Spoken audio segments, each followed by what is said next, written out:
fear, anxiety, sadness, depression, anger, hatred, jealousy, ignorance, resentment. Did I leave something out?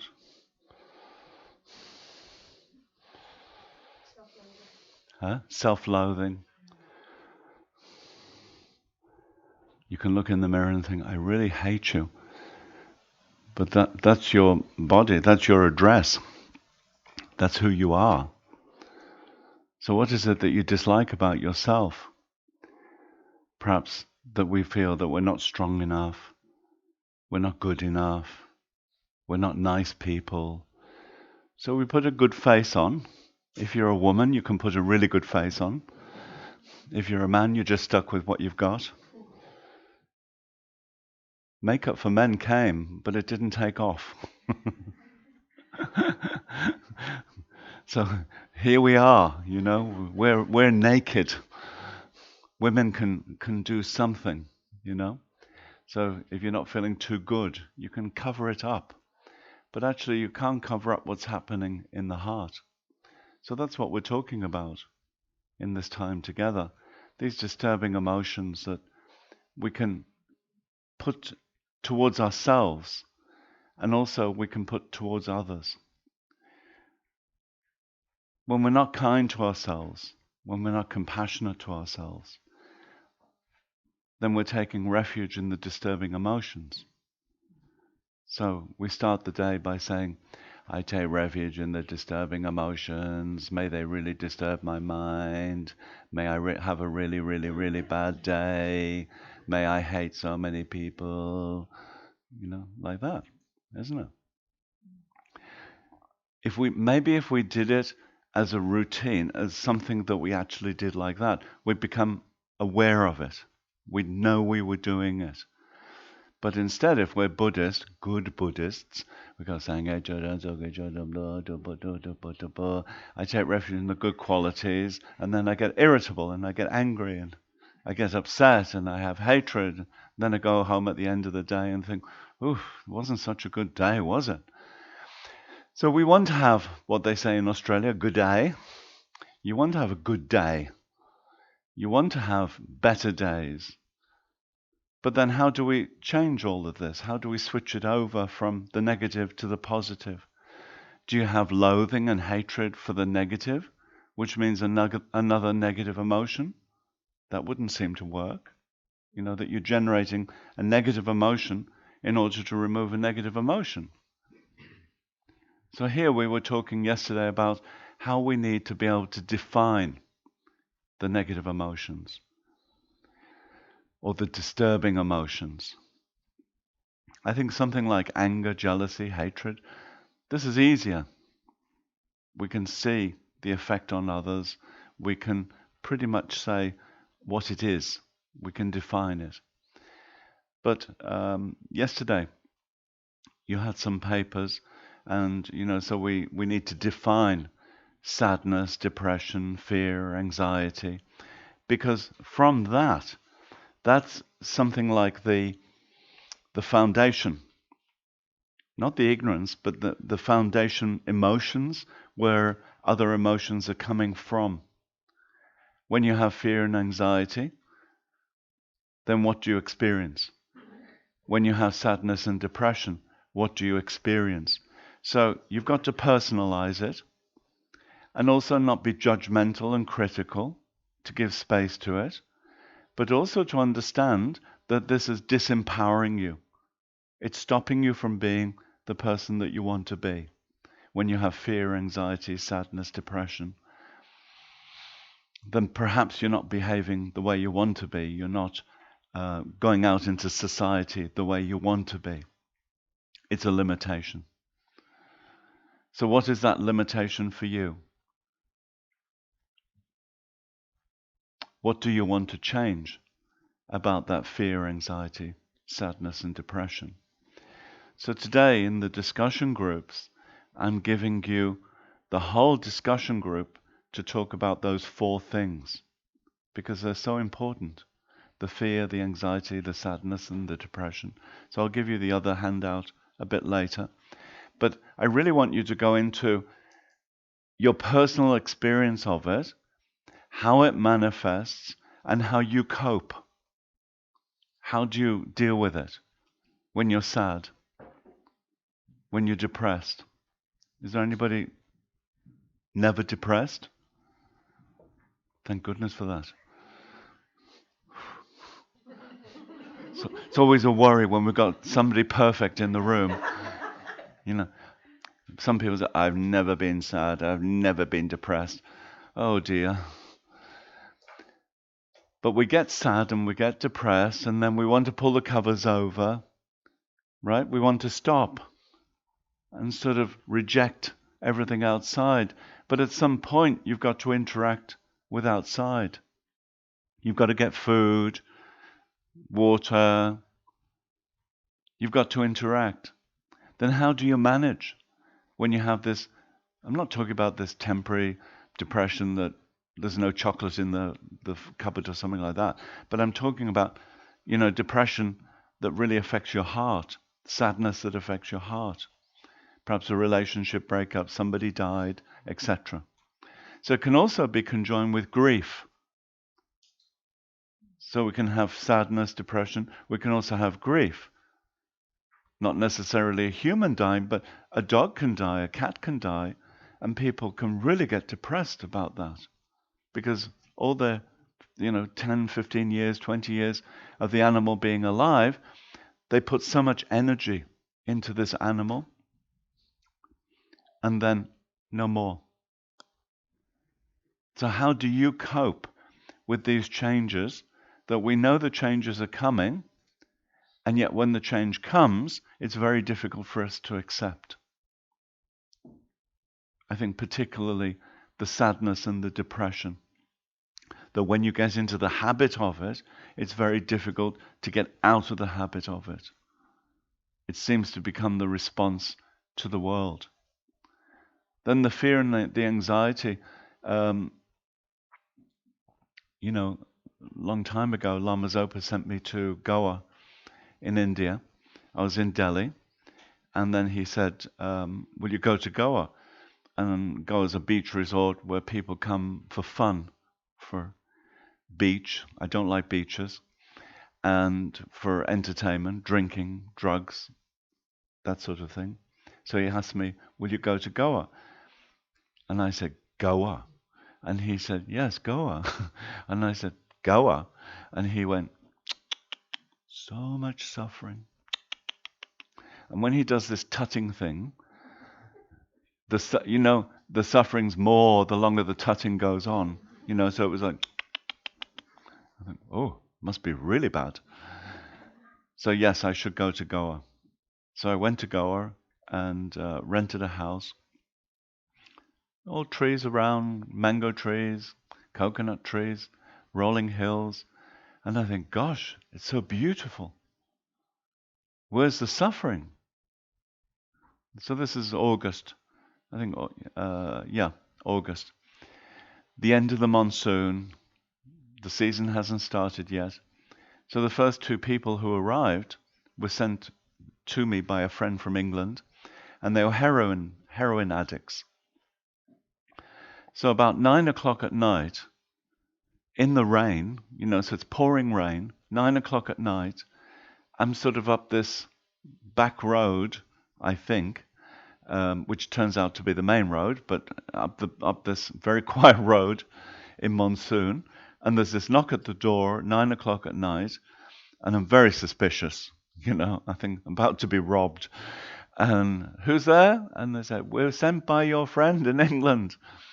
They came in, and there was no electricity, the power was off, so we're sitting in the dark, and it's freezing cold, pouring with rain. I said, so what are you in Goa for? We're going to give up heroin, and you're going to help us. Oh. I don't have a lot of experience of this, but we'll give it a go. So we've been using heroin for years and years. They were from very rich family, and in order to use heroin, then they kept asking the parents for money. So need to buy a house in Chelsea, got £1 million, whatever it costs, and bought the house in Chelsea. Need to put really nice carpets down, Mum. So I need £100,000. Need a car. Need money. So in the end, the mother says, "Your house must be really beautiful. I want to come and see you." But the house is empty because all the money's gone on heroin. So then they panicked and decided, we have to give up heroin. And where to do it? We'll go to Goa. It all makes sense, doesn't it? So then they brought a suitcase of methadone through customs. So I said to them, "You carried this through customs?" And they said, "Yeah." So I guess they were so brazen about it, nobody thought anything. So they carried what they thought was going to help them to get off the heroin. And so they said, "You have a program every weekend, don't you?" "Yes." "We're going to come every weekend." "Okay." "And we're going to give up heroin." "Okay. But whatever you do, don't tell anybody we're using heroin. It's a secret. We don't want anybody to know." "Okay, I won't tell anybody." So they would come every weekend, and they'd always have to have the fan right next to them, blowing on them. So the other people who would come up to me and say, "These two who are using heroin?" Everybody knew except me. "These two who are using it?" I said, "How do you know they're using heroin?" And they'd say, "Well, it's obvious, isn't it? The fan blowing on them, they look at the eyes, apparently there are signs." So constantly living in fear and anxiety because they'd spent, I think they calculated £1 million on heroin. Lying to their family. So once you start lying, the lies get worse and worse, bigger and bigger. Living in fear that society is going to find out, that your parents will find out, your family will find out. So they were there in August, 6 months visa. September, October, November, December, January, February. So it's getting near the end of the season. I'm saying, "Have you stopped?" "Well, we're waiting for the next party." When they left, they still hadn't given up. So that's an extreme case of where people get into drugs because they think this is going to fix the problem. This is going to make me happy. Isn't it? You don't go into it thinking this is going to make me unhappy. They go into it because they think it's going to be make me happy. So that was an extreme case that I saw, but I knew people on opium, all sorts of drugs. I didn't see any of them really happy. So when Lama Zopa was saying, so much suffering, when you get deeper down underneath the surface to the real suffering the Buddha talked about, the truth of suffering, then we've all got that suffering. But different people manifest it in different ways. And so that's why we need the discussion groups, because when we get together, we hear about each other's suffering. And you start to appreciate that you're not suffering alone. Everybody else is suffering in their own way. And sometimes you just can't understand what their suffering is. It's not my suffering. But when you hear it, if you can try to generate compassion, you hold them in compassion, then you're holding them with the thought, may you not suffer. Not aversion, not rejection, but may you not suffer. So I think this is very important. For me, it was an important lesson in Goa, was that no matter who comes, whether they're using drugs, whether this, whatever the suffering is, when you come right down to it, the common denominator is we're all suffering. The first noble truth the Buddha talked about. So what we're doing as Westerners a lot of the time is glossing over that suffering. We don't want to go into it. We're in the septic tank, but we don't want to look at what's in the septic tank. Because if we see ourselves as victims of the septic tank, then we feel there's nothing we can do about it. We've actually got to take back the power and say, I created this situation, so I have power and ability to change it. If you don't have the power and the ability, you're a victim and you're stuck. And I think a lot of people in the West without methods feel stuck. And so then they start to resort to whatever it is, whatever habits, negative habits, in order to distract from the septic tank, from the suffering. So first of all, we need to face our situation with honesty and truth, the suffering. Secondly, we go to the second noble truth. And when Buddha said noble, he was saying anybody with wisdom will have this realization. When he said truth, he was saying when you meditate, when you have this realization, you will come to the understanding there is suffering. It's not that there's suffering for you, but there's not suffering for you. There's suffering for all of us because we're sentient beings. We're born from karma and delusion. So because we're born from karma and delusion, we must all have suffering. We're like magnets for suffering, magnets for samsara. So then Buddha said the cause of suffering, karma and delusion. What can we do about it? We can reduce our karmic actions and we can purify our karmic actions. And where do those karmic actions come from? The delusions. Without delusions, no karma will ripen, no karma will happen. Without delusions. So you think, right, let's get on with removing all those delusions, with stopping those delusions. Now we come to the problem. Ignorance is the root delusion. And ignorance is so difficult for us to understand. We talked about it yesterday, that non-inherent existence of all phenomena, etc., etc. This is so difficult. It's cutting the root. But you need so much merit, you need so much study. So then, if we could just remove everything because of ignorance, wisdom, if we could go directly to that, then of course we'd do it if it was easy. You know, like that. You'd all be bodhisattvas, like that, you'd all be Buddhas. Wouldn't it be great? The problem is, it's so difficult to realize this wisdom, this emptiness of non-inherent existence of all phenomena. So that's why the go-to, the second way, is recognizing the delusions, starting to reduce the delusions. As you reduce them, you start to have more appearance of clarity.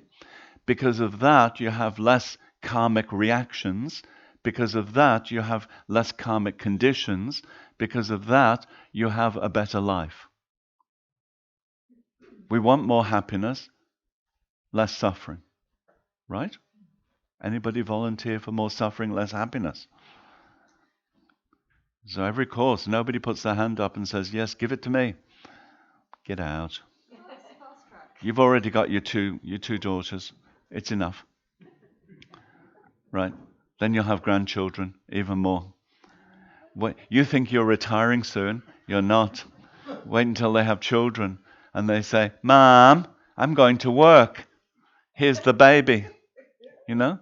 One of my students in Toowoomba, her daughter goes to work at 4 in the morning or something, 5 in the morning. So she arrives in the middle of the night to bring the children to the mother, for the mother to take care of the children, to take the children to school because the daughter's going to work really early. So you think, they're nearly grown up. It's so exciting. I'm going to be free. And then they get married and they have children and then it starts all over again. So this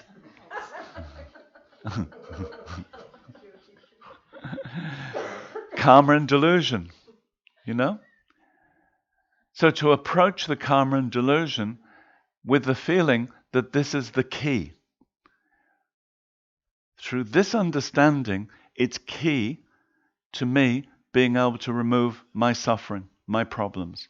Without understanding karma and delusion, then you're just ranting and raving about God, about the environment, about whatever it is, but you're not going to the cause.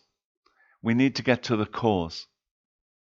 So Buddha said, first noble truth, suffering. The second is the cause.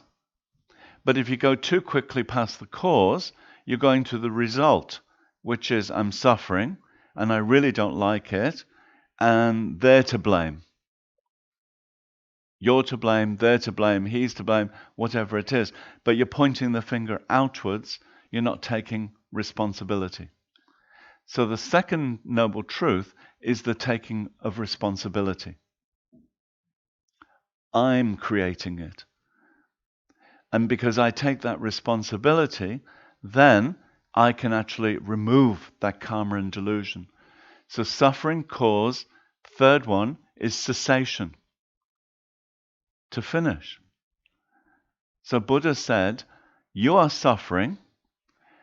There is a cause, karma and delusion.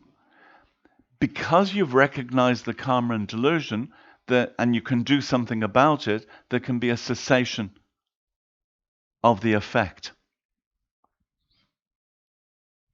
Right? Because we've created so many karmas, we've got so many delusions, then you can do something about this.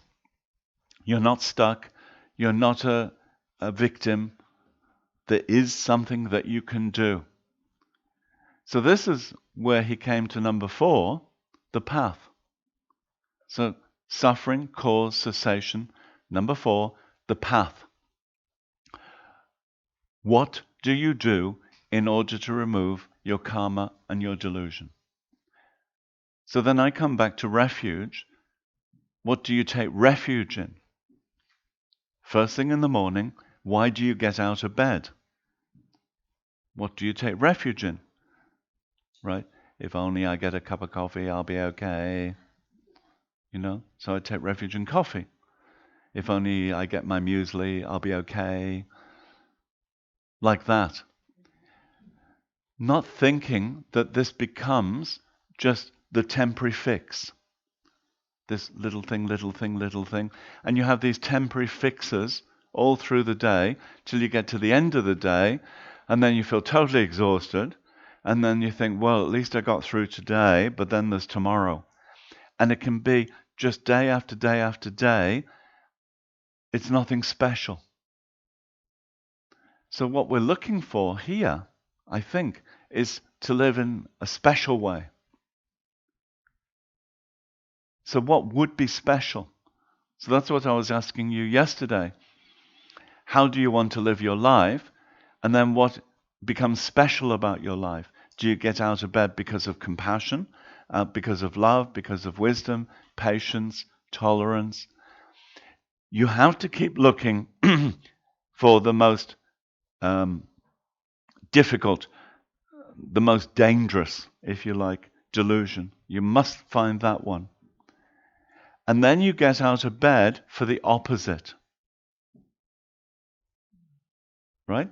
So that has to become your go-to.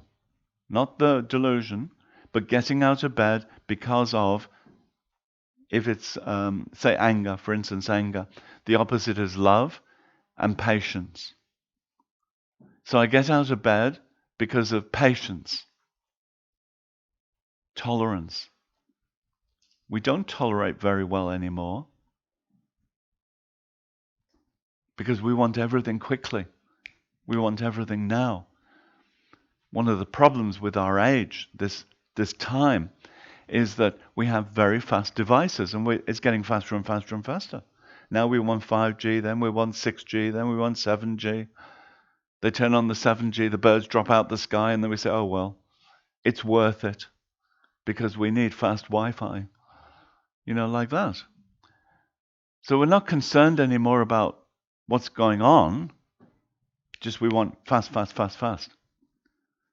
So Lama Yeshe used to say, You have real potatoes. It doesn't take long to make mashed potatoes, but you buy a packet and you add hot water and you make instant mashed potato, and it's disgusting.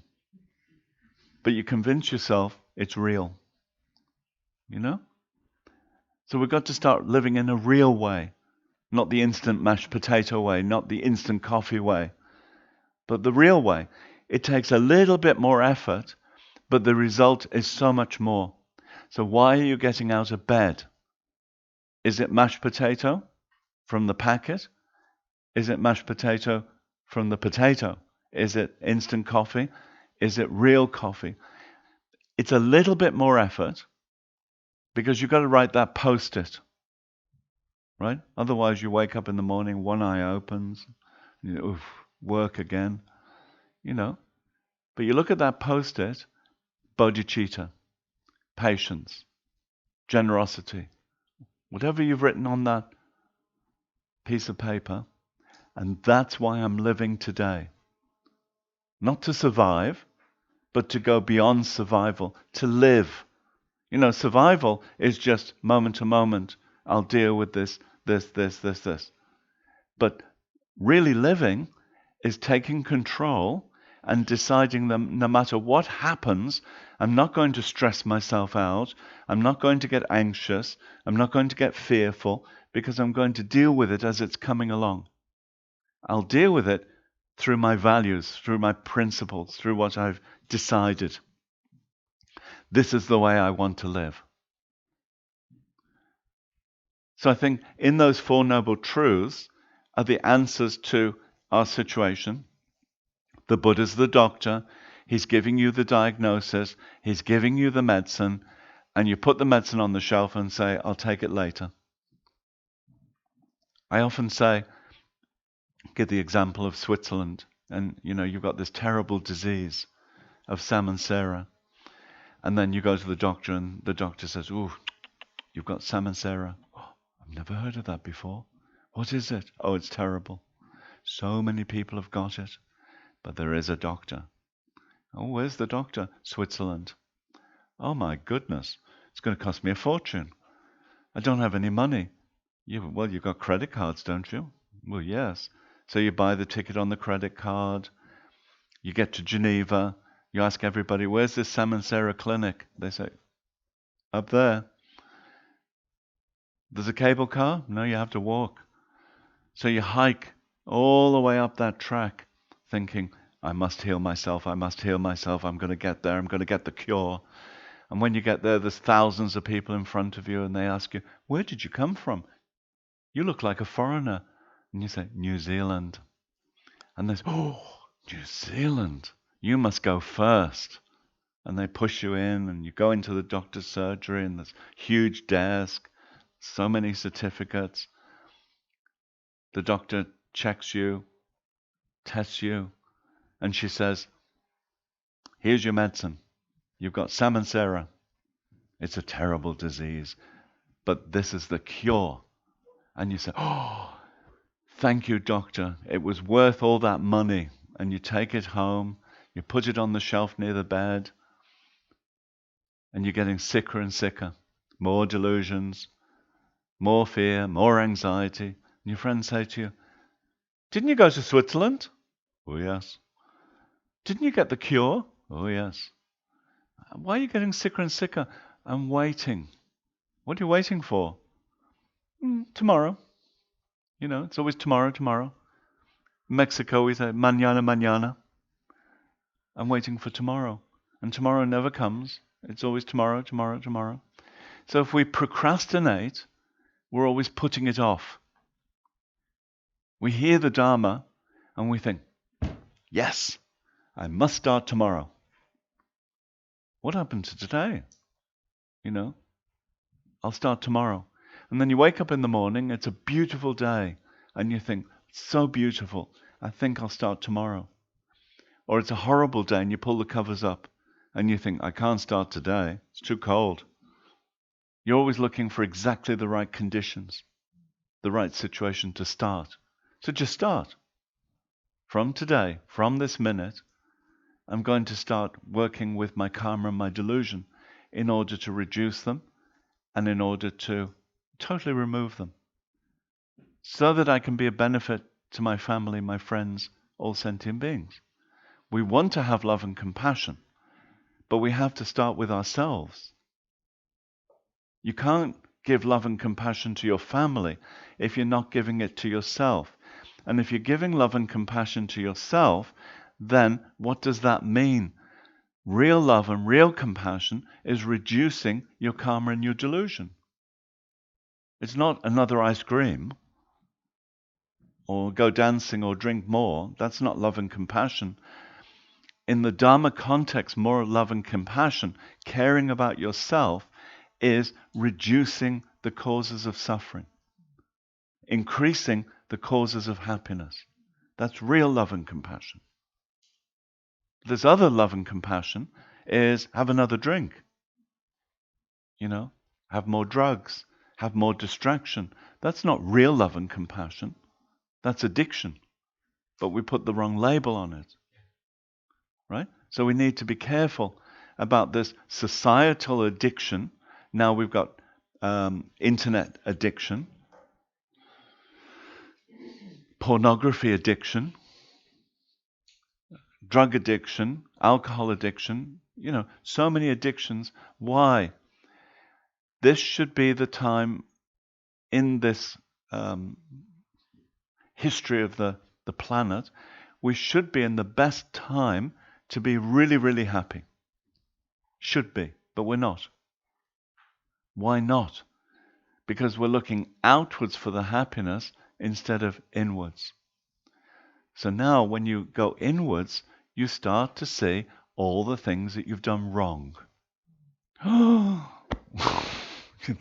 You look back, and you think, oh dear, terrible, terrible, terrible. Where is that stick?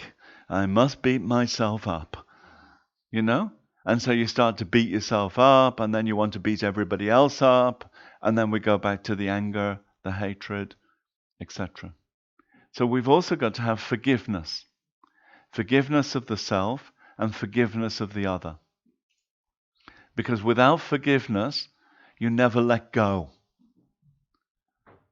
I read this Buddhist story yesterday about one master who was talking to a disciple, and the disciple said, I can't forgive all these people. And the master said, okay, here's a technique. Take some potatoes and write the name of the person in the potato. So he carved the name of each person into the potato, and then he said, okay, now put all those potatoes in the sack, and you've got to carry it round with you.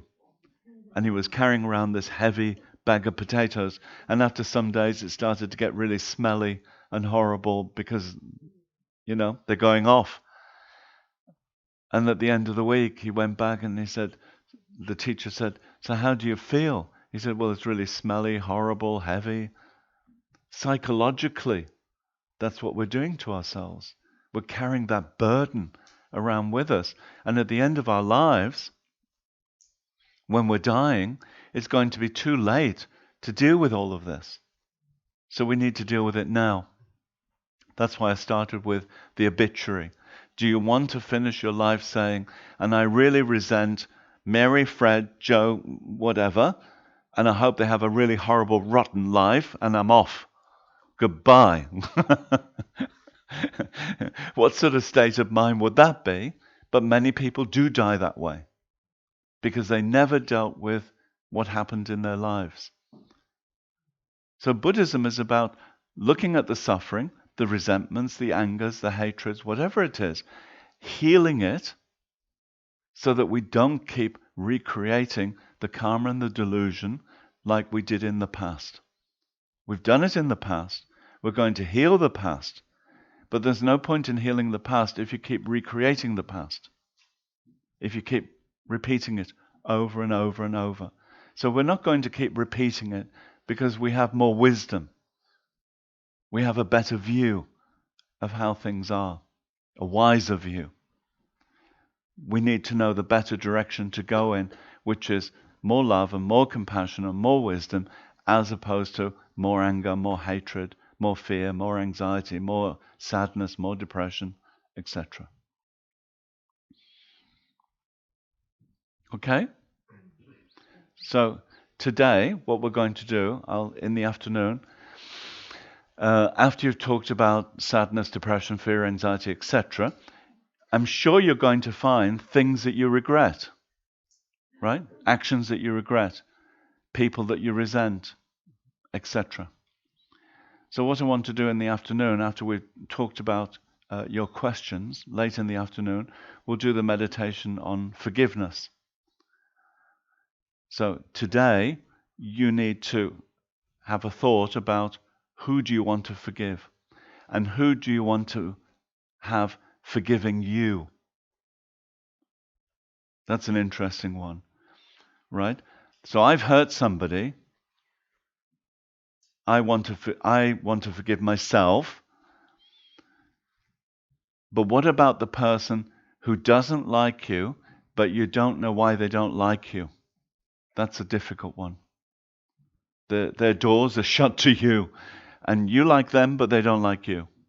Or you were friends, and suddenly you weren't friends, and you can't understand why. So to have forgiveness of them, to ask for forgiveness of them. So there's more to this. We have to go deeper into it, because it's not just about me forgiving, it's about being able to let go of stories, the stories that we create in our mind.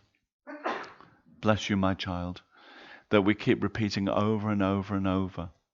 When we have that jealousy, that anger, that resentment, we keep repeating the delusions. So we need to do something about these delusions.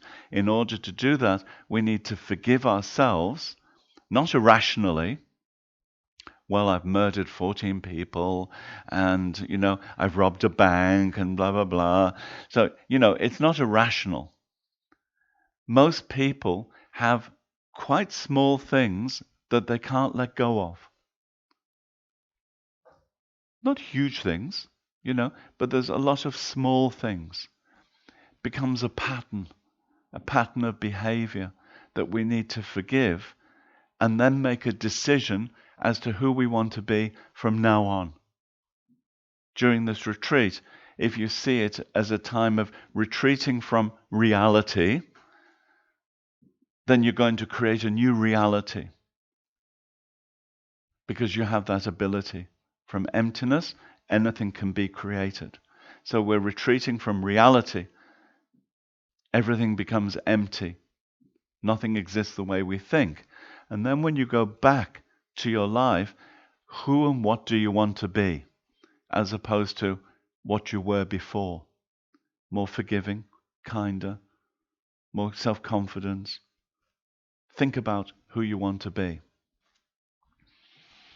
Okay, so yesterday I gave you the 3 circles of emotional regulation. This is from a woman called Ruth Buzinski, a psychologist who set up a sort of university and shares a lot of information about the psychology of the mind. I thought this might help you. It was never included in this course before, but it's 3 circles of experience, if you like. So one is the drive system, one is the soothing system, and one is the threat system. So you have these 3 circles. Then it says, although we might not realize it, many of us spend the majority of our time in threat and drive, which can lead to imbalanced emotions and distress. It can be important to notice if your soothing system is underdeveloped. Do we look for external soothing? And this is when addiction comes, right? If you're constantly looking outside for soothing because you're living in threat and drive, you're looking for the soothing through shopping, sleep, depression, anxiety, whatever it is. We have to look at where are we living. If we only have a choice of these 3 circles, where would we like to live, and where are we actually living? You understand? This is your responsibility. You have to think about this. What percentage are you giving to threat? What percentage are you giving to drive?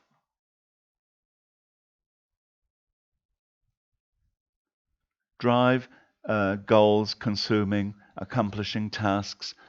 This is very much part of our lives now, isn't it? In the West, we're pushed into drive constantly. What have you achieved? What are you doing from a young age? Managing threats, protecting, surviving, seeking safety. You know, in India, um, we have deadlocks on the door, you have bars on the window. When I come to the West and I look at open doors, it sort of freaks you out a bit. You think, doesn't anybody close a door? You know, because in India you couldn't possibly live like this. You leave a door open, somebody will come through it.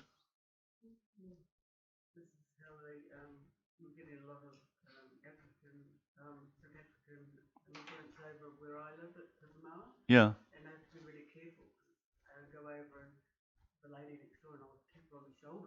Freak out. Yes, exactly. So it's how I live, you know, for 30 years in India, is that if you leave a door open, if you didn't have bars on the windows, you get robbed. You know, it's just the reality. Mind you, same in Sydney. You know, in the summer in Sydney, I lived in Surrey Hills, and I had a box of tissues. So I put the box of tissues to stop the front door from closing, so that the air could come in, because we didn't have fans in those days, and so the air could just come in through the house. It was a long terraced house. And then I was in the kitchen making some lunch, and I heard the front door bang. And I thought, well, that's strange, because there's a box of tissues there. So I went out and I looked, and the front door was closed, and the tissues had been pushed to one side. And then I looked, and I had a briefcase with checkbook and stuff like this, gone. So somebody had come in, banged the door to see if anybody was there, taken the briefcase. So I looked out the front door, and there's somebody going down the street in a very odd way, you know, like this, had the briefcase in front of him. So I've been robbed a few times in Sydney, so I become very polite when I'm robbed. So he went down in front of a truck, and he's got the briefcase open and he's going through it. And I came around the side and I said, "You found my briefcase?" And he said, "No, it's mine." And I said, "No, I think it's mine because that's my name on the checkbook. Thank you so much. I really appreciate you finding it." Closed it and went back to the house. And locked the door. But became super, super polite, you know, like this. So I think if you're threatened once or twice, it doesn't become part of your system. But if you're threatened over a period of time, if societally you're threatened, if the threat is around you all the time, then perhaps you live more and more in the threat system and the drive system of, I want to achieve something, I'm being threatened, and you could go backwards and forwards in those two. But what do I do to soothe myself? If I don't do yoga, meditation, if I don't do analytical meditations, whatever it is, then we're living mostly in those two of threat and drive, but we're not soothing in the sense of letting go, releasing, stopping the physiological reaction of fight and flight. Because whenever there's a reaction, it comes into the body.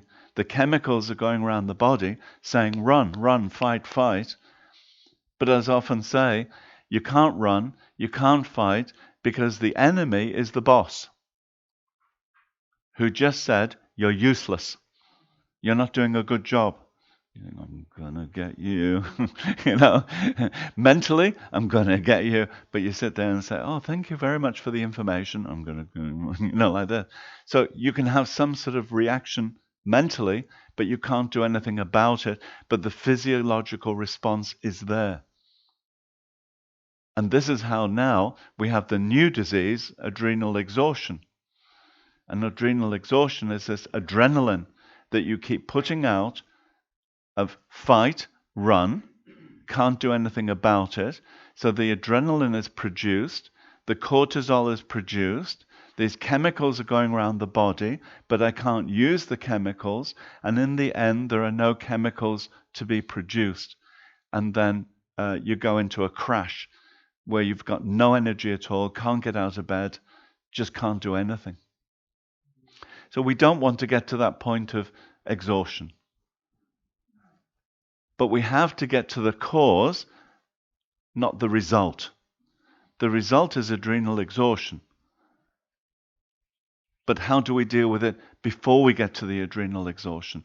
We have to start addressing how we're living. So the threat, the drive, and the soothing system. Are we finding balance within our lives, or are we leaning much more towards one or two as opposed to the healing one? So that's what that one. You can also talk about that in your groups. And yesterday you had what? Anxiety and fear, wasn't it? So anxiety and fear, Lama Zopa says there's a good fear and a bad fear. There's a whole book on fear that he wrote called Wholesome Fear. So this wholesome fear is when it motivates you into Dharma action, is wholesome fear. And the negative fear is when you're so afraid you can hardly move. So there's some people who live in fear all the time, and it disempowers them. So we need to look at whether we have a healthy fear. In natural healing, I talk about two types of intuition. There's the lower intuition and the upper intuition. So this lower intuition is when you're in a dark street, there's somebody walking behind you, and you have this fear, something could happen. And you think, oh, it's okay. Everybody's a Buddha. It'll be fine. This lower fear is the intuition, is the one that says, danger, run. Well, there's no harm in running because it's logical that something could happen. Maybe it won't, but it could. This upper intuition is the one that sees perfection in everybody. So this is a very nice way to live, seeing perfection in everybody, as long as you're not in a threatening situation. Right? So we've got to be careful not to use the wrong intuition at the wrong time. I read an article about women who've been attacked, and 88% knew they were about to be attacked. 88%. Why didn't you run? Why didn't you protect yourself? I thought it was going to be okay. So we deny this lower intuition, the gut feeling, the stomach intuition that says, somebody's behind me, it's a dark road, there's nobody else around, run. And 88% say, it'll be okay. And it's not. So, is it a fear that is founded on reality, on what could happen? Something could happen around you. Or are you manufacturing the fear in your own mind?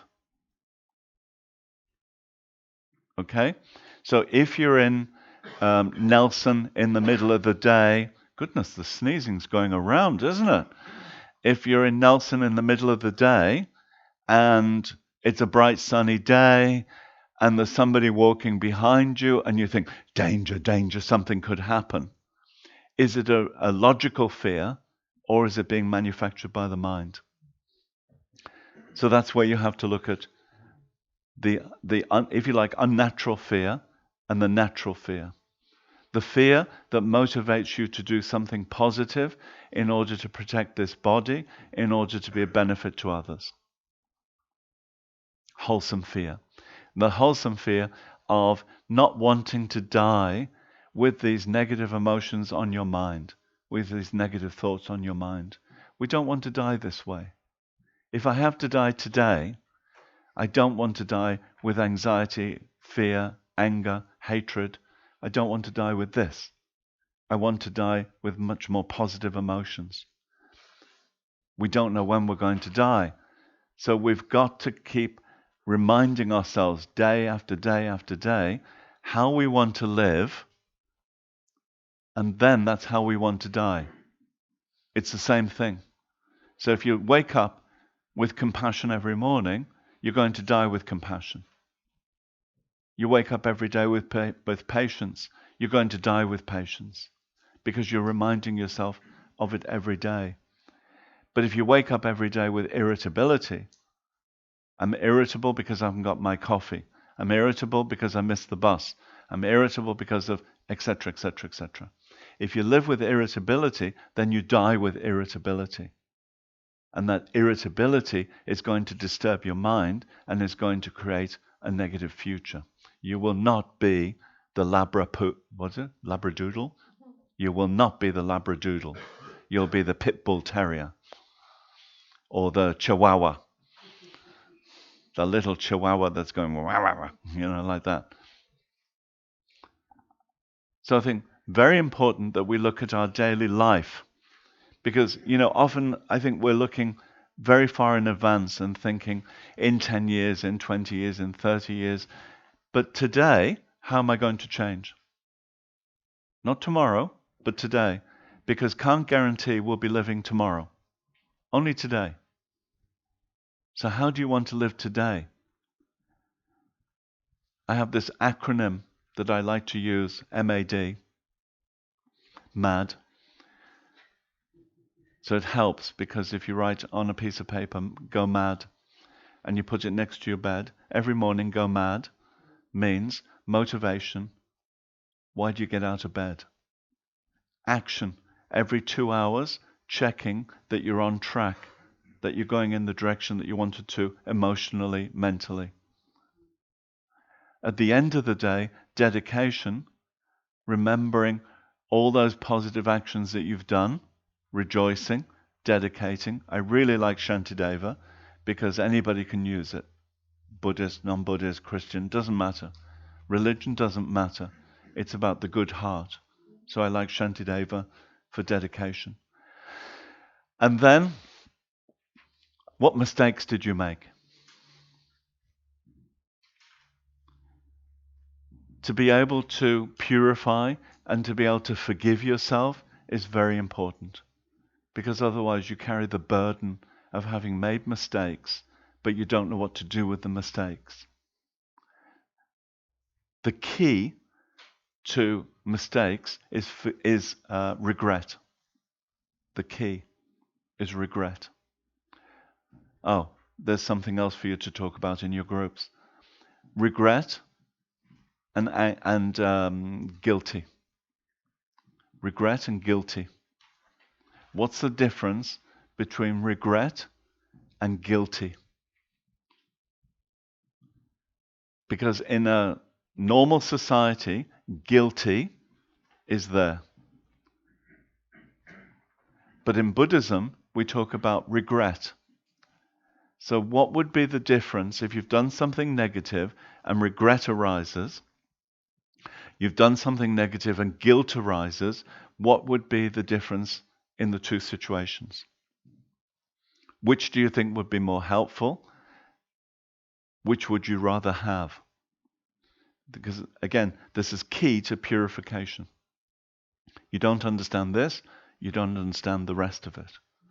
You won't get 35 Buddhas, Vajrasattva, purification. It's not going to happen. So guilt and regret, have a discussion about that.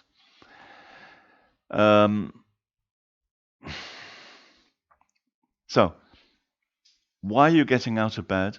Motivation. If you want to monitor your behavior for a week or two, stop every 2 hours and check your behavior.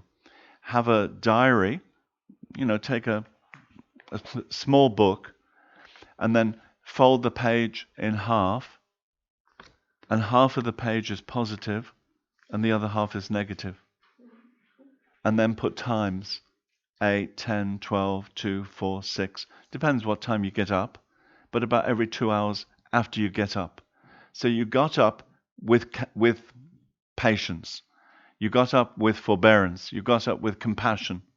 Whatever your main motivator is, that's your day. Every 2 hours, take 1 minute, stop, and check, are you living in accordance with your motivation? Because if you're not, why are you not? This is what you decided. But you've gone off track. So you need to bring it back mentally on track. This is what I decided. Not to allow the conditions to throw us all over the place. Not to be like a piece of fluff on the carom board. But to make strong decisions. This is the way I'm going to live. This is my direction. About every 2 hours.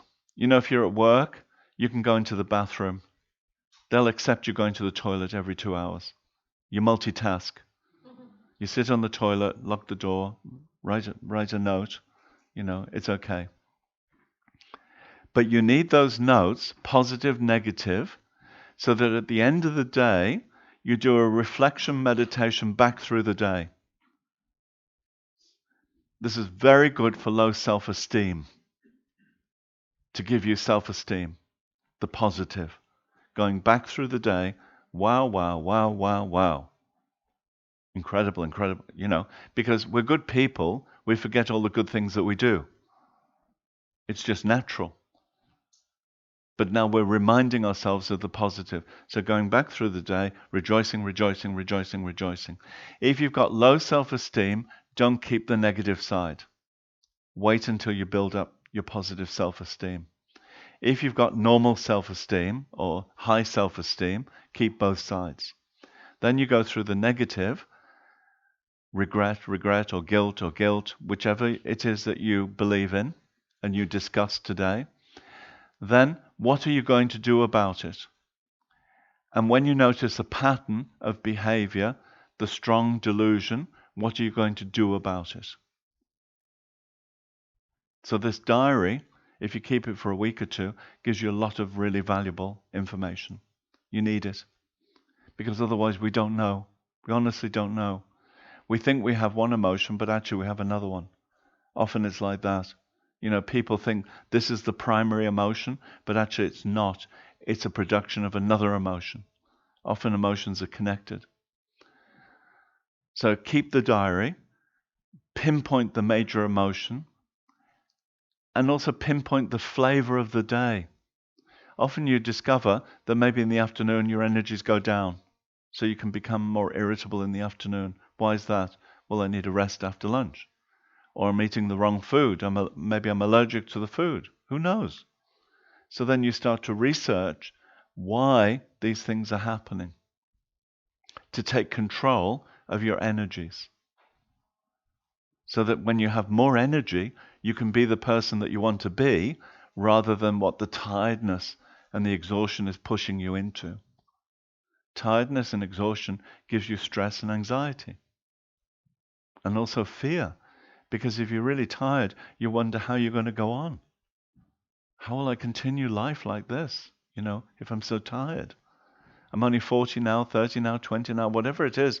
I'm so tired now. How am I going to continue another 20 years, 30 years, 40 years? It's not possible. So mentally, you start to stress yourself out. Okay. So we'll have tea break on that joyful note. We're